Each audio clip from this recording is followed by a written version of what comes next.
Si çdo të hënë në ekranin e Star Plus vjen emisioni sportiv Star Sport. Në fokus të këtij emisioni ishin fusha dhe infrastruktura sportive në Shkodër, një temë kjo që prodhoi shumë debat nga të ftuarit në studion e Star Sport. Faktikisht është bën shumë pak, kena bën shumë përpjekje, kena bën takime me drejtues pushtetit vendor, kryesisht me kryetarin e bashkisë si personi më kryesor dhe kryesori për gjitha problematikat në qytetin Shkodrës, por duhet të theksu që nuk është kërfajtori realisht për infrastrukturën e degradume të sportit, por veçanërisht të futbollit në qytetin dhe në qarkun tonë.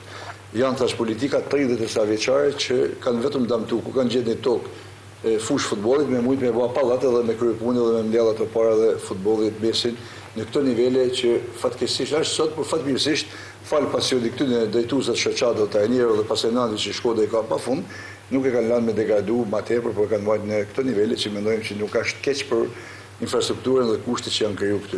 Tani jemi një fazën e parë, kemi parë disa hapësira për këto terrene sportive. Janë të procedurat e atija si jenë pjesë e bashkisë. Sa po të marrën kjo fazë, atëherë kemi 2-3 opsione. Bashkia bën politikën për masivizimin e sportit dhe një pjesë kryesore është infrastruktura. Sot në për shumë qytete, dhe në përëndim e kështu, janë shumë fusha sportive të cilat i ka bashkia, janë pronë e bashkisë. Dhe këta prona promovohen, aty janë, losin me pagesë, pa pagesë, amator të ndryshëm, kja është me promovu sportin, për bashkia ka politikë. Ne ja marrim fëmijëve pagesën e fushave, ku kena shumë familjarë të cilë nuk e kanë mundësinë për t'i pagu fusha, se ne terrenet i kena me qëra, si fushën sportive me barë natural, si fushën sintetike kalqetot. Normalisht i detyrojmë të fëmijë për të paguar.